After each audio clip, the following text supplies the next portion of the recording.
smelled of fried brain. All my ears could hear were the sounds of keyboards being smashed at hundreds of words per minute. Like somebody's trying to hack into the NASA's servers. The teacher who's watching over us, guarding us, making sure we don't cheat or anything, is eyeing me so hard. I have a talent of attracting these kind of like the guards, or not even in exams and contests, but the guards of a museum or something will always check on me, will always try to get me to show my bag and make sure I'm safe, not carrying anything dangerous with me. And I had this bottle of water with me, and they even made me open this to make sure that I don't have anything to cheat with in it. I think that teacher who's been really careful so I don't cheat and looking at me is almost right, because in a way I don't really belong in this exam that I found myself in, because to get here I had to get admitted. So this was the county finals of the CS championship in Romania. So the way it works, you have a local stage, a county stage, and then a national stage, and then the very smart super nerds go to the internationals in the new year, 1st of January, or a little before it, a little bit before the new year. And I said, well, I'm starting to like computer science again. Might as well go to a championship. So the championship I thought was 3 months away from the new year, but apparently it was only 1 month away.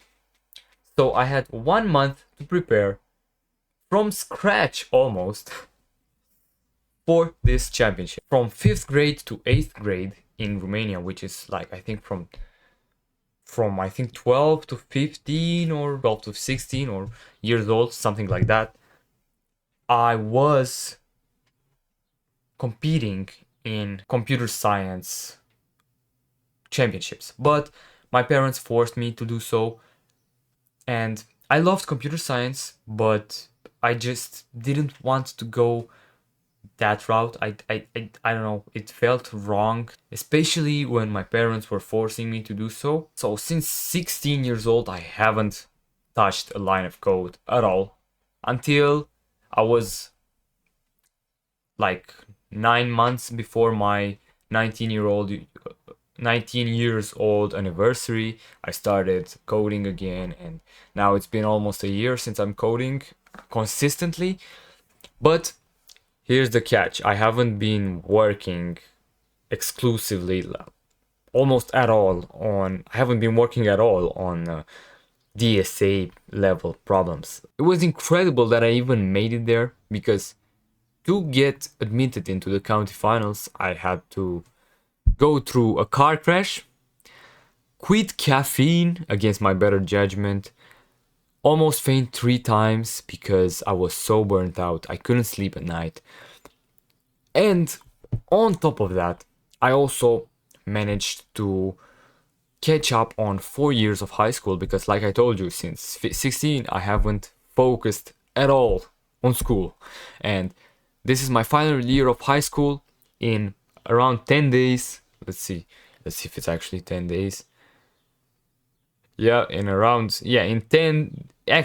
days, it's the first day of the BAC exam. I don't know how to pronounce it in English. It's the final exam, and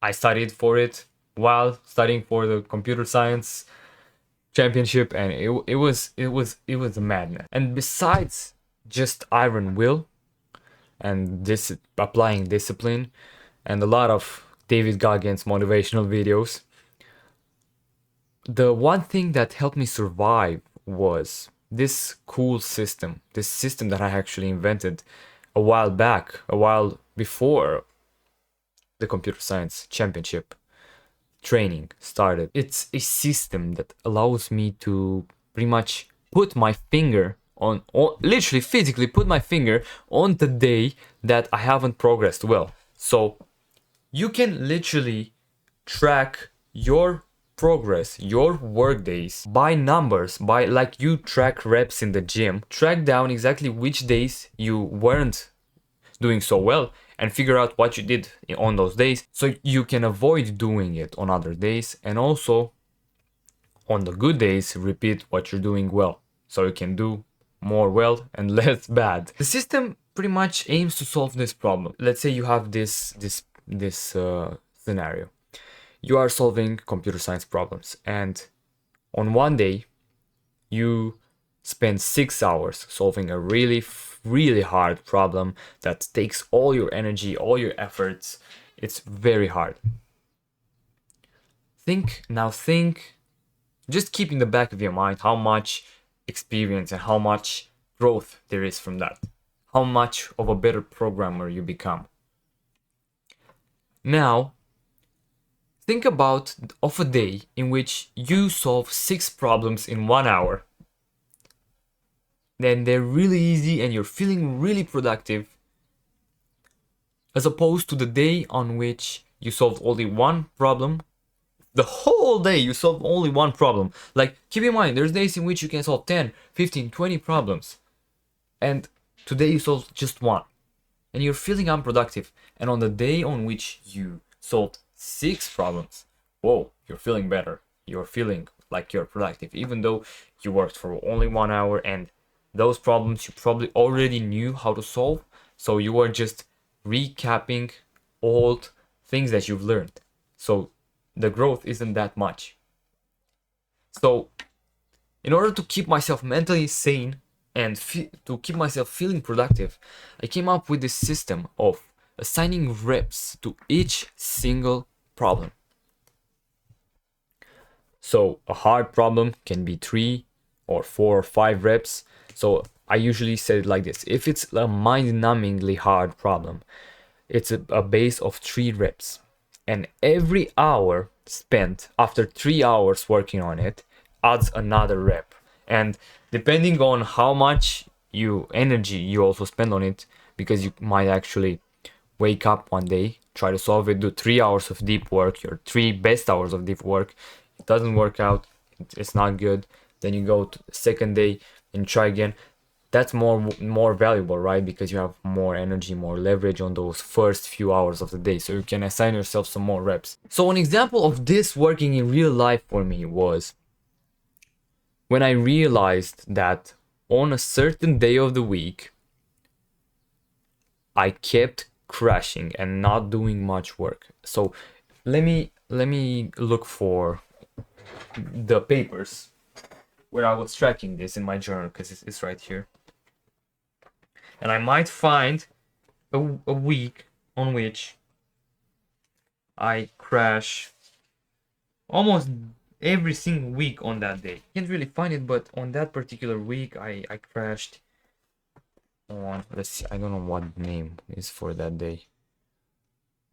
On Thursday. I crashed on Thursdays and I couldn't work. So here's how it looks like on paper. But you don't have to do this on paper. Why? Because I'll tell you soon of another way you can actually get this on software. I realized that this was before I quit caffeine, that on Thursdays, the only thing that I do differently is that in the morning, I meet with my girlfriend at a coffee shop, and for 30 to 60 minutes we have a coffee, and then I go back to work. And that means that if I crash after not working instantly after drinking my coffee, it means that I'm depending on it for deep work. Because, I mean, yeah, it should downgrade your ability to focus a little bit, but it shouldn't be so much to the point that you cannot work and you have to sleep pretty much. Because that's what was happening to me. And I managed to understand that, and for that reason I quit caffeine. And if you'd like to do this kind of practice, this kind of system, I call it the rep system. I actually built an app for this which lets you assign, it's a task list app which you assign reps to each task, and You have a calendar function in which you can see exactly on each day of the month or out of the year how many reps you did. It gets you your attendance rate, your total reps for the day, the month, and the week. It lets you compare weeks. It lets you compare days. It's nice. If you like that, I'll put a link in the description for it. And if you like the video, like and subscribe, and I'll see you next time.